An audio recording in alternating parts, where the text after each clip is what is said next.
देश के कई हिस्सों में अभी गन्ने की बुआई तेजी से चल रही है। हालांकि बुआई का काम शुरू हो चुका है, जो कि 30 मार्च तक चलेगा। बुआई के वक्त 28 से 35 डिग्री का तापमान सही होता है, जो अभी मिल भी रहा है। अगर किसान देर से वसंतकालीन गन्ने की बुआई करना चाहें, तो वे अप्रैल से लेकर 15 मई तक ये काम कर सकते हैं। बुआई के बाद सबसे जरूरी काम होता है सिंचाई का। अगर नए जमे पौधों को उचित पानी नहीं मिले तो वो ठीक से जम नहीं पाएंगे। ऐसे में किसानों को यह जानना जरूरी है कि वे कितने दिनों पर गन्ने की सिंचाई करें।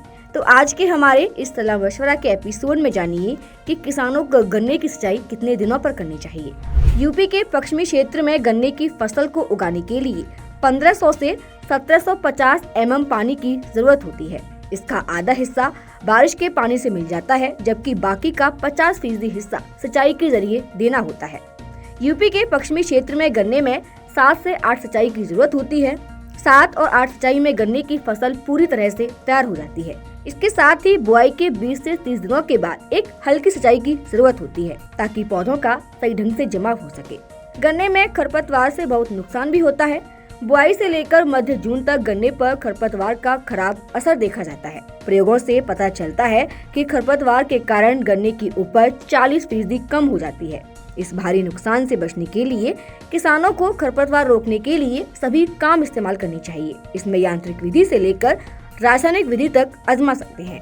यांत्रिक विधि में हर सिंचाई के बाद ओट आने पर या फिर कुल्दा या फिर कल्टीवेटर से गुड़ाई करनी चाहिए। खरपतवार नियंत्रण के लिए गन्ने की पंक्तियों के बीच गन्ने की सूखी पत्तियों की 7 से 10 सेंटीमीटर मोटी परत बिछाना लाभदायक होता है। बारिश के दिनों में पत्तियां कंपोस्ट खाद बनाने का काम करती हैं। अगर सूखी पत्तियों में कोई कीट दिखे तो कीटनाशक का छिड़काव करना चाहिए। गन्ने के खेत में खरपतवार ज्यादा दिख रहे हो तो उसे हटाने के लिए मजदूरों की कमी हो तो दवा का स्प्रे कर सकते हैं। तो आज की हमारी ये सलाह मशवरा की सीरीज आपको कैसी लगी, कमेंट करके जरूर बताएं और ऐसे ही वीडियोस के लिए जुड़े रहिए किसान तक के साथ। अगर ये वीडियो आपको पसंद आया है तो इसे लाइक ज़रूर करें।